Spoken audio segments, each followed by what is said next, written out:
Okay, guys. Well, look, we're going to go ahead. We're going to get things kicked off here, and a lot of information to cover today. And some of it that we're going to cover, you may have seen a version of it before, but it's very relevant. It's to me, it's very important that we review this from time to time. So, what are we going to talk about today? Sorry, I'm trying to get my presentation working. There we go. So, today we're going to talk about why we do what we do. Really important. It's good to get a basic understanding why we do the things we do, and not only for our own internal reference, so we know what's driving us as individuals, but obviously for the clients that we're working with. Really important. If you're going to be able to give proper advice, if you're going to be able to guide people, it's good to have a general understanding. And again, guys, we're not psychotherapists. We're not going to delve into it too deeply, but it's good to have some, I suppose, some basic knowledge and understanding of exactly why we're doing the things we're doing, what actually drives us. So, as most of you know, I myself, I'm a huge fan of Tony Robbins. And I understand there's a lot of mixed feelings about Tony out there. And trust me, I get it. I totally get it. He comes across to some people very loud. He's a massive man. He's kind of high energy, and a lot of people don't connect with him, and that's totally fine. No problem at all. So sorry, I just got a couple people in the waiting room to leave in. I shouldn't have Truthfully, I should not have made it the waiting room. I should just let people come in. So apologies for that. Just give me 1 second. All right. But again, why I want to talk about Tony for a minute, and again, it doesn't matter how you feel about him. I want to make sure you understand he's a big, big, I suppose, reason we're doing things the way that we do to a degree. As you know, from the very beginning, the first 30 days you were here, we talked about the science behind everything we're doing here at One Source. And Tony is the creator of neuroassociative conditioning. But a lot of people make the mistake, and I hear it all the time when I'm interviewing with people, when I'm talking to people about what we're doing here, and I mention Tony Robbins. They tend to think of Tony as some guy. He's a motivational individual, and that really isn't the case. As a matter of fact, I'm going to let him tell you himself. We're going to listen to his TED talk, and then we're going to get into it a little bit deeper. But nothing could be further from the truth as far as what Tony really does. He's not about motivation. He refers to himself as the why guy. He basically can help you identify why you do the things you do, why individuals do positive and negative things throughout their life. You know, it's relatively straightforward once you understand it, but it has nothing to do with motivation. So what we're going to do today is we're going to listen to Tony's TED Talk. Everybody understands how much I love my TED Talks, and this is a very special one to me.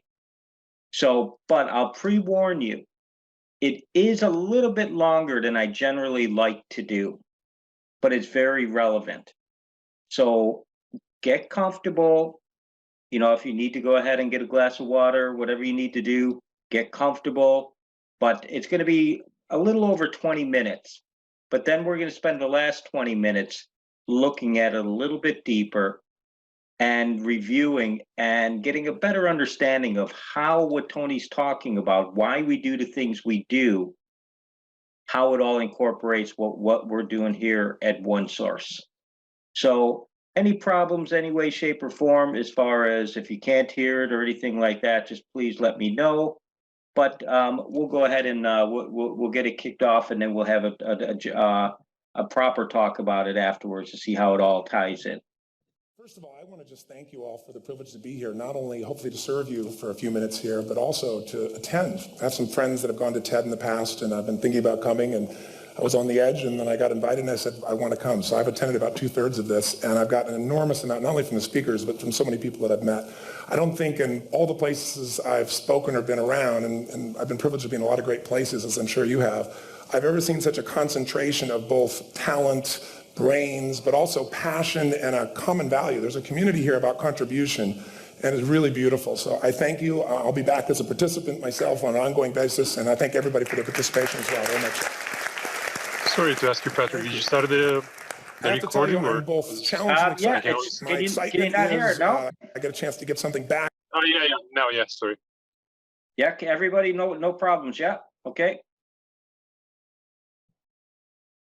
Sorry, guys. Now I have to go back. Sorry about that. First of all, I want to just thank you all for the privilege to be here, not only hopefully to serve you. Sorry about that, guys. Here, but also to attend. I have some friends that have gone to TED in the past, and I've been thinking about coming, and I was on the edge, and then I got invited, and I said, I want to come. So I've attended about 2/3 of this, and I've gotten an enormous amount, not only from the speakers, but from so many people that I've met. I don't think in all the places I've spoken or been around, and I've been privileged to be in a lot of great places, as I'm sure you have, I've ever seen such a concentration of both talent, brains, but also passion and a common value. There's a community here about contribution, and it's really beautiful. So I thank you. I'll be back as a participant myself on an ongoing basis, and I thank everybody for their participation as well very much. Thank you. I have to tell you, I'm both challenged and excited. My excitement is I get a chance to give something back. My challenge is the shortest seminar I usually do is 50 hours. And I'm not exaggerating. I do weekends, and what I do more than that, obviously, coach people, but I'm into immersion, because how'd you learn language? You didn't learn it by just learning principles. You got in it, and you did it so often that it became real. And my stuff isn't pre-programmed. You know, something happens in the room, I ask a question, and I play off what's going there. And 17 minutes, that's not going to happen. I know we're going to put the principles across, and I'm beyond respectful to the format. I've gotten great value from it, although Lisa Randall, I felt very tough for how to explain Einstein's theories in 18 minutes. To make sure that you're served, though, because I really came here to serve, is I put some tapes in your box, but I want you to know that if you want to use net time, I call it no extra time, to learn some of these things and use them at a deeper level, if you call my office and you're from TED, you're on the list, you can get any product I have, there's no charge for it. And if you ever want to come to a seminar, I'd love to have you as my guest as well for something in more depth. So my gift to you, please. Thank you. Thank you. So, the race begins. I've probably put a lot in here because I really want to try and serve you, and I hope it doesn't just sound like philosophy since we can't do the interaction at the same level, although I hope you'll participate with me a bit. The bottom line of why I'm here is that I'm really in a position, I'm not here to motivate you, obviously, you don't need that. And a lot of times that's what people think I do, and it's the furthest thing from it. What happens though is people say to me, well, I don't need any motivation, and I say, well, that's interesting, that's not what I do. I'm the why guy. I don't know why you do what you do. What is your motive for action? What is it that drives you in your life today, not 10 years ago, or are you running the same pattern? Because I believe that the invisible force of internal drive activated is the most important thing in the world. I'm here because I believe emotion is the force of life. All of us here have great minds. You know, most of us here have great minds, right? I don't know if I'm in the category, but we all know how to think. And with our minds, we can rationalize anything. We can make anything happen. We can, I agree with what was described a few days ago about this idea that people work in their self-interest. But we all know that you don't work in your self-interest all the time. Because when emotion comes into it, the wiring changes in the way it functions. And so it's wonderful for us to think intellectually about how the life of the world is, and especially those who are very smart. We can play this game in our head, but I really want to know what's driving you. And what I'd like to maybe invite you to do by the end of this talk is explore where you are today for two reasons. One, so that you can contribute more. And two, so that hopefully we can not just understand other people more, but maybe appreciate them more and create the kinds of connections that can stop some of the challenges that we face in our society today. They're only going to get magnified by the very technology that's connecting us, because it's making us intersect. And that intersection doesn't always create the view of everybody now understands everybody and everybody appreciates everybody. So I've had an obsession basically for 30 years.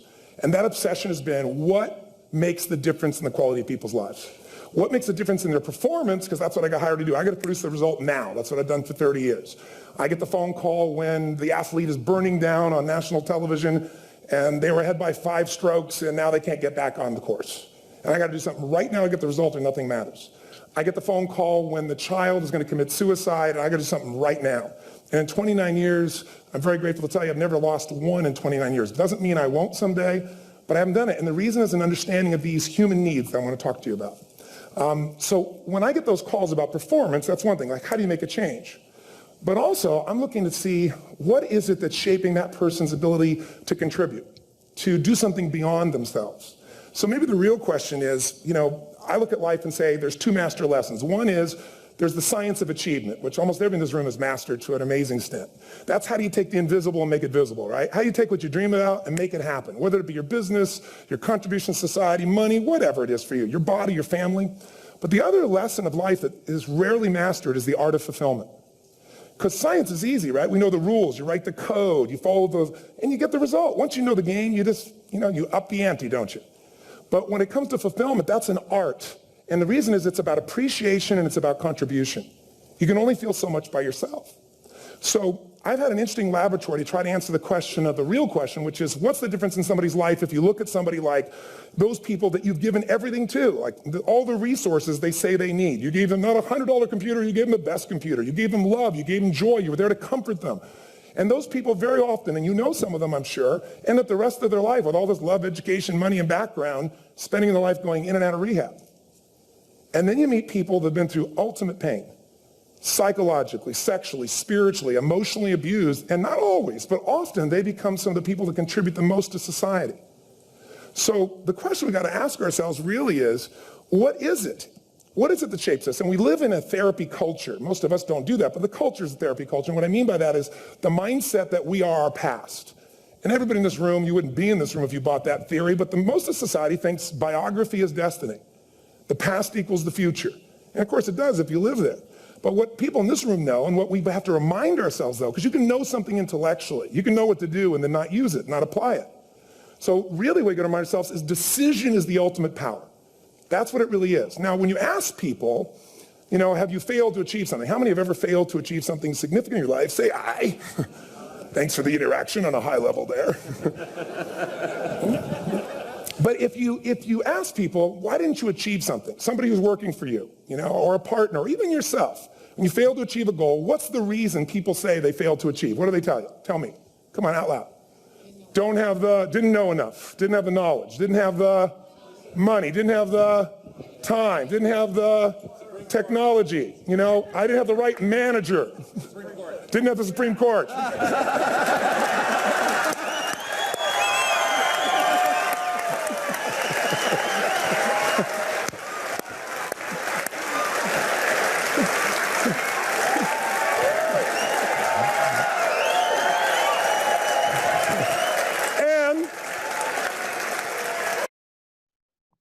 And what do all those, including the Supreme Court, have in common? They are a claim to you missing resources. And they may be accurate. You may not have the money. You may not have the Supreme Court. But that is not the defining factor.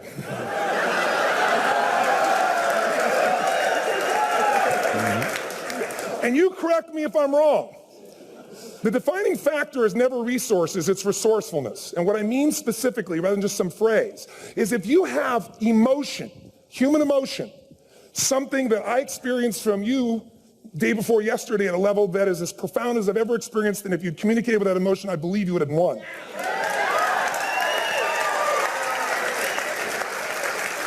But how easy for me to tell him what he should do. Idiot, Robbins. But I know when we watched the debate at that time, there were emotions that blocked people's ability to get this man's intellect and capacity and the way they came across to some people in that day. Because I know people that wanted to vote in your direction and didn't, and I was upset. But there was emotion that was there. How many know what I'm talking about here? Say aye. So emotion is in. If we get the right emotion, we can get ourselves to do anything. We can get through it. If you're creative enough, playful enough, fun enough, can you get through to anybody, yes or no? If you don't have the money, but you're creative and determined enough, you find the way. So this is the ultimate resource, but this is not the story that people tell us, right? The story people tell us is a bunch of different stories. They tell us we don't have the resources, but ultimately, if you take a look here, flip it up if you would. They say, what are all the reasons they have in common? We've said that. Next one, please. He's broken my pattern. But I appreciated the energy, I'll tell you that. What determines your resources? We said decisions shape destiny, which is my focus here. If decisions shape destiny, what determines it is 3 decisions. What are you going to focus on? Right now, you have to decide what you're going to focus on. In this second, consciously or unconsciously, the minute you decide to focus on something, you got to give it a meaning. And whatever that meaning is produces emotion. Is this the end or the beginning? Is God punishing me or rewarding me, or is this the roll of the dice? And emotion then creates what we're going to do, or the action. So think about your own life, the decisions that have shaped your destiny. And that sounds really heavy, but in the last 5 or 10 years, 15 years, haven't there been some decisions you've made that if you made a different decision, your life would be completely different? How many can think of one, honestly? Better or worse? Say aye. So the bottom line is maybe it was where to go to work and you met the love of your life there. Maybe it was a career decision. I know the Google geniuses I saw here. I mean, I understand that their decision was to sell their technology at first. What if they made that decision versus to build their own culture? How would the world be different? How would their lives be different? Their impact. The history of our world is these decisions. When a woman stands up and says, no, I won't go to the back of the bus, she didn't just affect her life. That decision shaped our culture. Or someone standing in front of a tank. Or being in a position like Lance Armstrong and someone says to you, you got testicular cancer. That's pretty tough for any male, especially if you ride a bike. Right? You got it in your brain, you got it in your lungs. But what was his decision of what to focus on? Different than most people. What did it mean? It wasn't the end, it was the beginning. What am I going to do? He goes off and wins 7 championships he never won once before the cancer because he got emotional fitness, psychological strength. That's the difference in human beings that I've seen of the 3 million I've been around. Because that's what my lab. I've had 3 million people from 80 different countries that I've had a chance to interact with over the last 29 years. And after a while, patterns become obvious. You see that South America and Africa may be connected in a certain way, right? Other people say, oh, that sounds ridiculous. It's simple. So what shaped Lance? What shapes you? 2 invisible forces, very quickly. 1, state. We all have had times. Have you had a time you did something and after you did it, you thought to yourself, I can't believe I said that. I can't believe I did that. That was so stupid. Who's been there? Say aye. Have you ever done something after you do it, you go, that was me. Right? It wasn't your ability, it was your state. I should be able to change that quickly, but what I want to finish with quickly here is your model of the world is what shapes you long term. Your model of the world is the filter. That's what's shaping us. That's what makes people make decisions. We want to influence somebody, we got to know what already influences them. And it's made up of 3 parts, I believe. First, what's your target? What are you after? Which I believe it's not your desires. You can get your desires to goals. How many of you got a goal or desire and thought, is this all there is? How many have been there? Say aye. So it's needs we have. I believe there are 6 human needs. Second, once you know what the target that's driving you is and you uncover it for the truth, you don't form it, you uncover it. Then you find out what's your map. What's the belief systems that are telling you how to get those needs? Some people think the way to get those needs is destroy the world. Some people is to build something, create something, love someone. And then there's the fuel you pick. So very quickly, 6 needs. Let me tell you what they are. First one, certainty. Now these are not goals or desires. These are universal. Everyone needs certainty that they can avoid pain and at least be comfortable. Now how do you get it? Control everybody, develop a skill, give up, smoke a cigarette. And if you got totally certain, ironically, even though we all need that, like if you're not certain about your health or your children or money, you don't think about much more. You're not sure the ceiling's going to hold up. You're going to listen to any speaker.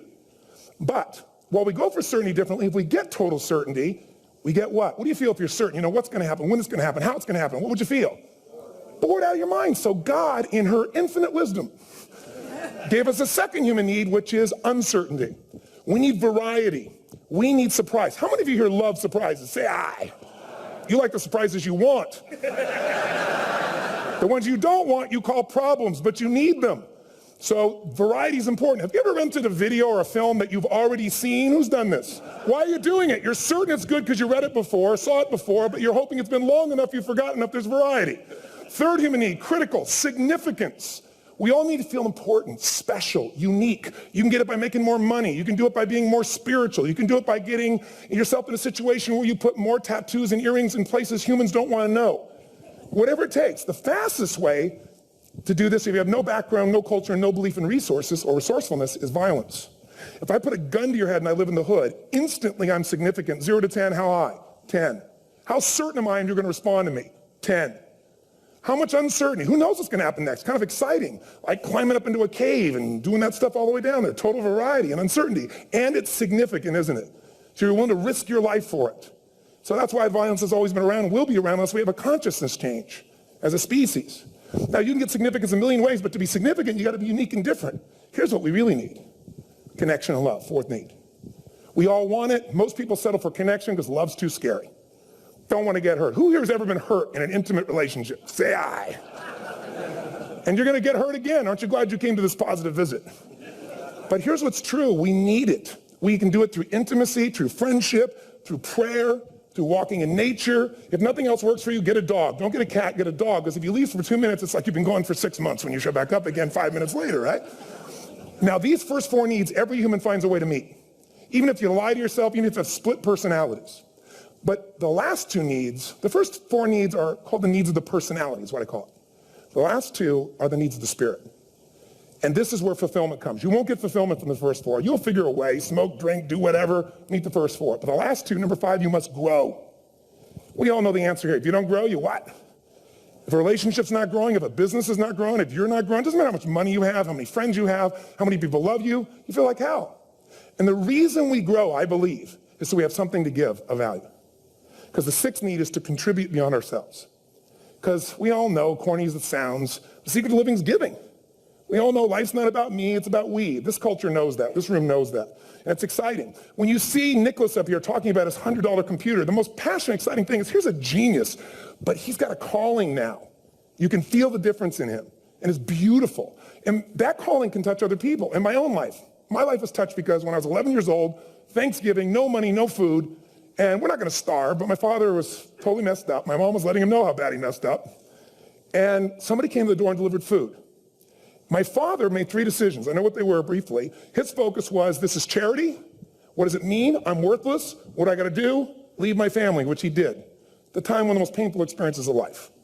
My three decisions gave me a different path. I said, focus on, there's food, what a concept. You know? Second, but this is what changed my life. This is what shaped me as a human being. Somebody's gift, I don't even know who it is. They're not asking for it, this is giving our family food, looking out for us. It made me believe this. What does it mean? That strangers care. And what that made me decide is if strangers care about me and my family, I care about them. What am I gonna do? I'm gonna do something to make a difference. So when I was 17, I went out one day on Thanksgiving, it was my target for years, have enough money to feed 2 families. Most fun thing I ever did in my life, most moving. Then next year I did 4, and I didn't tell anybody what I was doing. Next year, 8. I wasn't doing it for brownie points, but after 8, I thought I could use some help. So sure enough, I went out, and what did I do? I got my friends involved, and I grew companies, and then I got 11 companies, and I built a foundation. Now, 18 years later, I'm proud to tell you, last year we fed 2 million people in 35 countries through our foundation, all during the holidays, Thanksgiving, Christmas, in all the different countries around the world. It's been fantastic. Thank you. So I don't tell you that to brag, I tell you because I'm proud of human beings because they get excited to contribute once they've had the chance to experience it, not talk about it. So finally, I'm about out of time, the target that shapes you, here's what's different about people. We have the same needs, but are you a certainty freak? Is that what you value most, or uncertainty? This man here couldn't be a certainty freak if he climbed through those caves. Are you driven by significance or love? We all need all 6, but whatever your lead system is tilts you in a different direction. And as you move in a direction, you have a destination or destiny. The second piece is the map. Think of that as the operating system tells you how to get there. And some people's map is, I'm gonna save lives even if I die for other people, and they're a fireman. Somebody else says, I'm gonna kill people to do it. They're trying to meet the same needs of significance, right? They want to honor God or honor their family, but they have a different map. And there are 7 different beliefs. I can't go through them because I'm done. The last piece is emotion. I say one of the parts of the map is like time. Some people's idea of a long time is 100 years. Somebody else says is 3 seconds, which is what I have. And the last one I've already mentioned that felt you. If you got a target and you got a map, and let's say, I can't use Google because I love maps, and they haven't made it good for Macs yet. So if you use MapQuest, how many have made this fatal mistake of using MapQuest at some time? You use this thing and you don't get there. Well, imagine if your beliefs guarantee you can never get to where you want to go.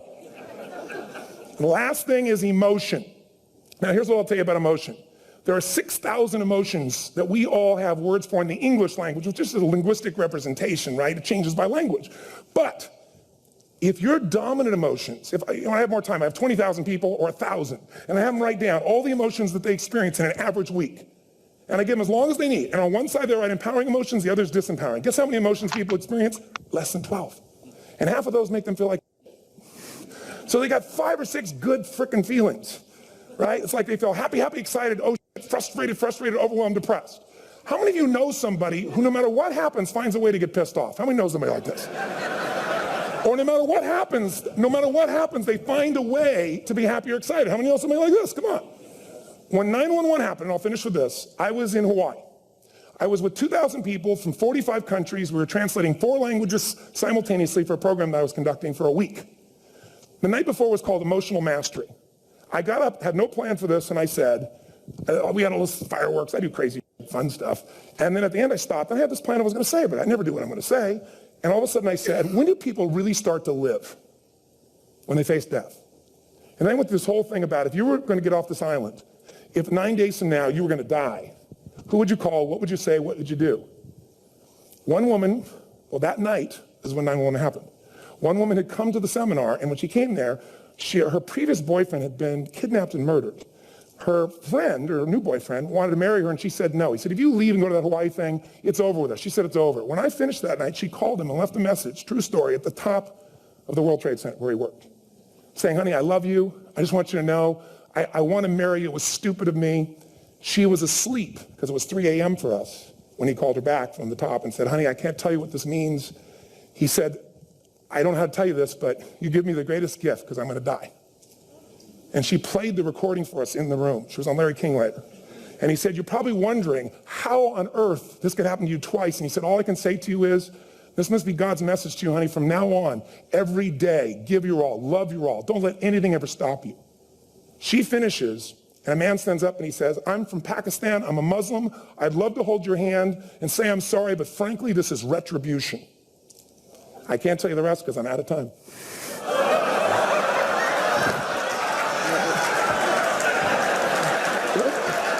Are you sure? Finish the story. 10 seconds. 10 seconds, so I want to be respectful. 10 seconds, all I can tell you is I brought this man on stage with a man from New York who worked in the World Trade Center, because I had about 200 New Yorkers there. More than 50 lost their entire companies, their friends, marking off their Palm Pilots. One financial trader, this woman made of steel, bawling, 30 friends crossing off that all died. And what I did to people is said, what are we going to focus on? What does this mean, and what are we going to do? And I took the group and got people to focus on, if you didn't lose somebody today, your focus is going to be how to serve somebody else. There are people, the woman got up, she was so angry and screaming and yelling. They found she wasn't from New York, she's not an American, she doesn't know anybody here. I said, you always get angry. She said, yes. Guilty people got guilty, sad people got sad. And I took these 2 men and did what I call an indirect negotiation. Jewish man with family in the occupied territories from New York who would have died if he was at work that day. And this man who wanted to be a terrorist, and made it very clear. And the integration that happened is on a film, which I'll be happy to send you, so you can really see what actually happened instead of my verbalization of it. But the 2 of them not only came together and changed their beliefs and models of the world, but they worked together to bring, for almost 4 years now, to various mosques and synagogues, the idea of how to create peace. And he wrote a book, which is called My Jihad, My Way of Peace. So transformation can happen. So my invitation to you is this. Explore your web, the web in here. The needs, the beliefs, the emotions that are controlling you, for 2 reasons. So there's more of you to give. Yeah, achieve too. We all want to do it, but I mean give, because that's what's going to fill you up. And secondly, so you can appreciate, not just understand, that's intellectual, that's mind, but appreciate what's driving other people. It's the only way our world's going to change. God bless you. Thank you. I hope this will serve. Tony Robbins.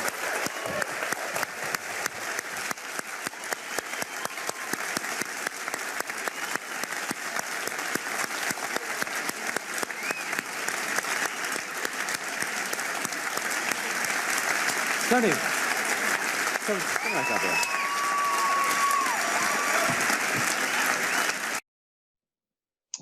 Okay, guys. So, what do we got there? First off, I know some of you, most of you probably don't know who that individual is that he's talking to there. I just want to see the end here. So, because again, it's very well, it was a long time ago. First off, this was made. Obviously, you could tell when he's talking about Lance Armstrong, what a hero he is, and everything else. When that was before all the steroids came out and everything. But the individual he was talking to in the audience there is Al Gore. Now, again, I know it obviously because I follow American politics very well, because I'm an American. But Al Gore ran for president in, I believe it was in 2000, and yeah, it was 2000, and he was vice president for 8 years. Ran for president, lost to Bush, but it was a very, very close race. It actually came down to the votes in Florida, and it actually went to the Supreme Court, and they decided that Bush was the rightful winner. So that's what he's talking about, saying he didn't have enough. And this has nothing to do with Tony Robbins, by the way. I just thought you guys might be interested because he made such a big thing about it in the TED Talk. So you know what that was all about, the Supreme Court justices. But that aside, there's a couple things there primarily that I just want to review. If you look at first some of the things that he said there, the best way to learn, he's in the total immersion, doing the things every day on a consistent basis. Well, that's what we're doing here, guys. That's partially why our program is designed the way it's designed. We are immersed in personal development here. That's why it's so critical that each and every one of us is using the system consistently, that we're meeting with our consultants or the joint venture partners above us, and we're doing those one-to-ones with those individuals on a weekly basis. We're setting our goals, all the things that we're doing that primarily are going to contribute to our personal growth, total immersion. But he also, if you listen to what he was saying as far as the three things that basically shape our destinies, the three decisions that we make on a consistent basis. The first one, what are we going to focus on? Now, we all know about the importance of focus. But he's talking about, at any given time, what are you actually choosing to direct your focus to? The second is, what does it mean? So we know about focus, but when we decide what does it mean, think back to when we designed our purpose statement. Or we talked about in our purpose statement, primarily, what's it going to mean as far as why are you doing what you're doing on a daily basis? Again, we won't get too deep into it, but it all falls into those three things. And then finally, what are you going to do about it? And again, we know what we're going to do about it. We have it all laid out in our system. So we address, what are you going to focus on? What does it mean to you? And what are you going to do about it? All tied up in our system. But also too, when he talks about, what's your motive for action? And again, this is what I want to really concentrate on here, because it plays a big role with everything that we're doing, again, for ourselves and the clients that we're working with. But it's not motivation. Tony is not about motivation. Our program is not about, our system, I should say, is not about motivation. What's going to basically become your motive for your drive, maybe a better way to put it, for the actions that you're taking? Well, it's all going to come down to primarily your fulfilling your needs. And we're going to get into needs a little bit. And I know we've talked about this before, but it's something we don't talk about enough. As a matter of fact, I feel I apologize. I probably haven't focused on it enough within the group, because it really is, when you're working on yourself, when you're working with the with clients, it's all about filling those needs. Marshall Rosenberg, very famous psychologist, he's known for nonviolent communication studies. That's what NVC stands for. He did a very in-depth study, and his research suggests that pretty much behind every single action we take, doesn't matter how ineffective or tragic or violent it is, it's only an attempt to meet a need. But isn't this exactly what Tony is saying there? Everything we're doing is to meet one of those 6 basic human needs. And the only difference is the vehicle that you're selecting. And again, I know we've talked about this before. We talked about it in session number 4. But for some of you, that was a long time ago. And I want to just do a quick refresher because it really is important and it plays a major, major role with everything we're doing and the clients we're working with. If you're working with a client, or even if you're just trying to make changes yourself, and you're noticing that on a consistent basis, well, you're doing these negative behaviors. Maybe you're eating too much, you're drinking too much, you're smoking, you have negative thoughts, maybe you're just procrastinating too much, whatever the case may be. Believe it or not, just like Marshall Rosenberg says here, you're doing it to meet a need. That's always going to be the root cause behind whatever you or one of your clients are doing. It's always going to boil down to those 6 basic human needs that we all have. So it's really important that we kind of get our head around that and that we start to learn how to identify it, obviously, when we're working with clients. So he also talks about the art of fulfillment.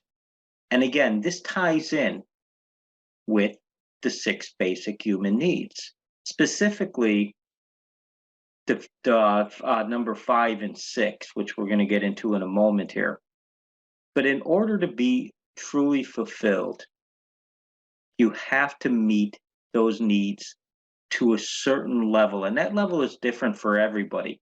It all depends on how much we value those needs. But if you're working with a client and they don't feel as if, well, I suppose that, they're achieving fulfillment in their life, even though they might be, achieving their goals, they might be earning a lot of money, they might be, taking a lot of positive action, but they just don't, feel as if they're truly fulfilled in life. And you might suffer from this yourself. It's because, well, you're just not meeting those human needs, specifically the bottom 2. If you remember the first 4, and we've talked about this before, you have a need for certainty, variety, significance, and a need for connection and love. Those are what Tony is referring to in there as the needs of the personality. And according to Tony, you're going to find a way to meet those needs one way or the other. And chances are, if you can't find a positive vehicle, you're going to choose a negative vehicle: smoking, drinking, drugs, some form of addiction, whatever the case may be, negative thoughts, overeating, whatever. But the 2 needs of the spirit, which is number 5 and number 6, those you must meet to truly be fulfilled. And that's all about growth and contribution. So keep that in mind when you're working on yourself and you're working with the clients. And I strongly encourage you to go back, and if you want to look at this in a deeper deeper level, go back and watch session number 4 again. Because again, that was in the first 30 days. Some of you are here a year and a half or more now at this stage. You might not have, looked at that lesson in over a year. Some of you, it might only be a few months. It doesn't make a difference. Go back and look at it with fresh eyes now. Look at session number 4, the science behind the system, so you can get a better idea of exactly, because it's important that you know, in order, well, for your own benefit, but also to instill the belief in what we're doing here. To see now that you've been using it for a while, does it make more sense to you?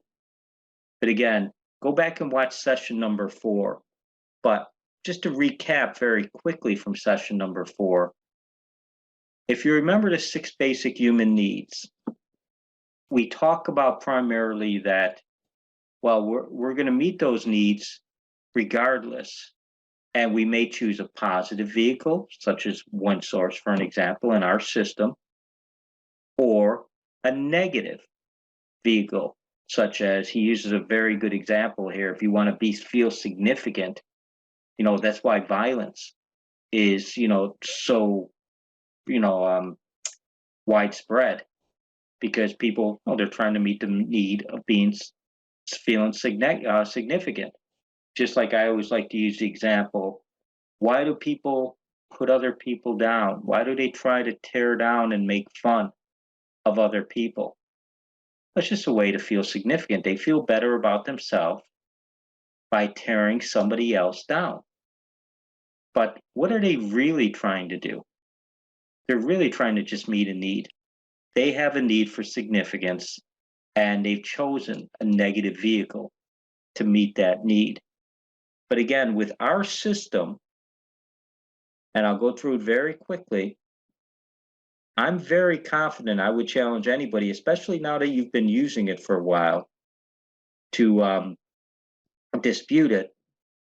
But primarily, our system will assist you and assist the clients you're working with to meet all of those needs, some way, shape, or form.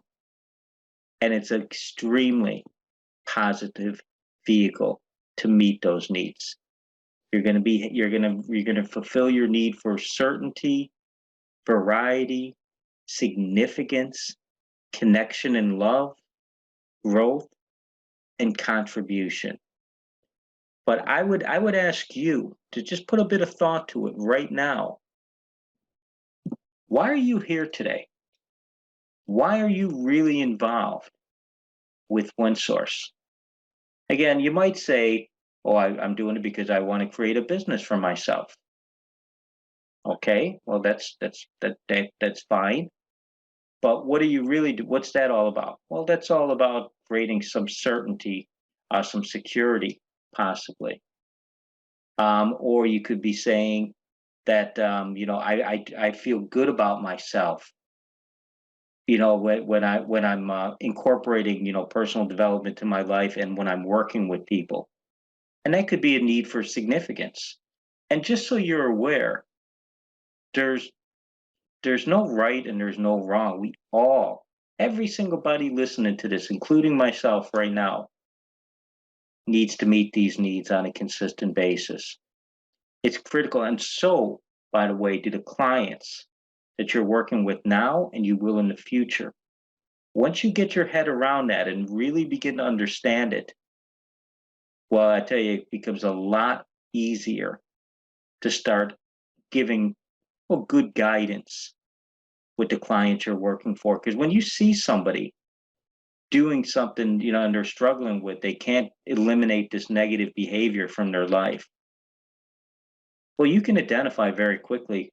And if you dig a little bit deeper, what need are they trying to fulfill by doing this activity? And I'm not saying it's going to be easy, but it's always there. If you start to dig, it is always there.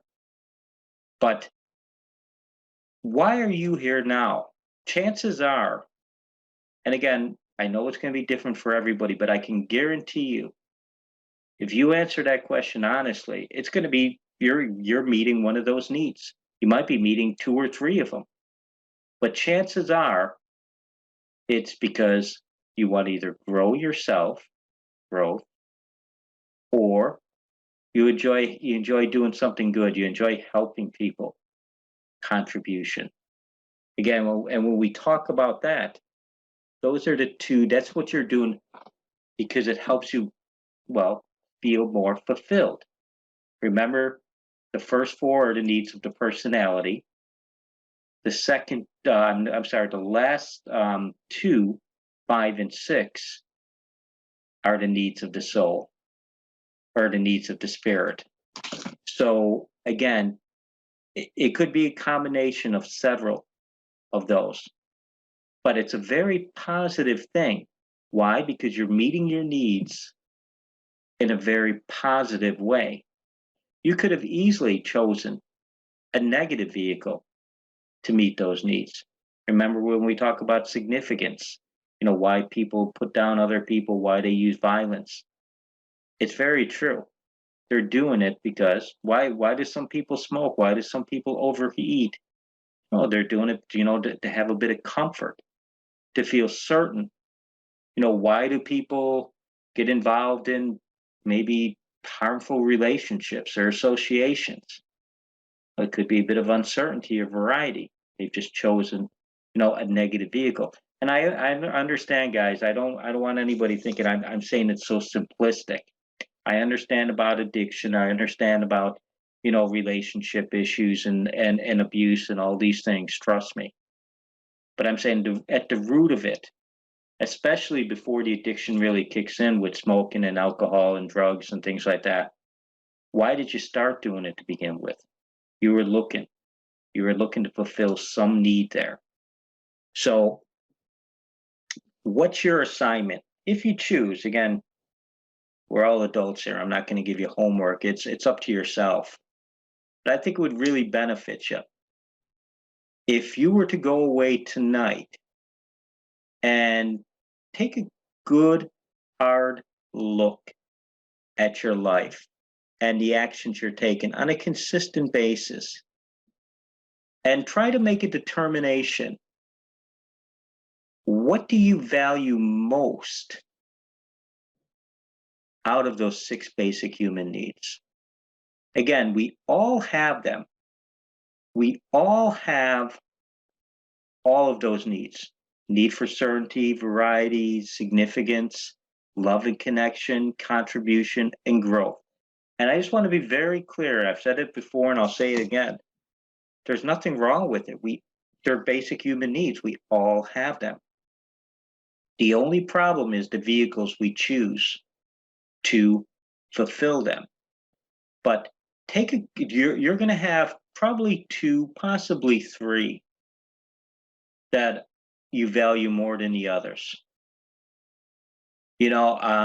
I know myself, significance is a big one for me. And I know that came from my upbringing, because of things that maybe, well, I didn't always feel very significant in when growing up and some of the things that happened in my childhood.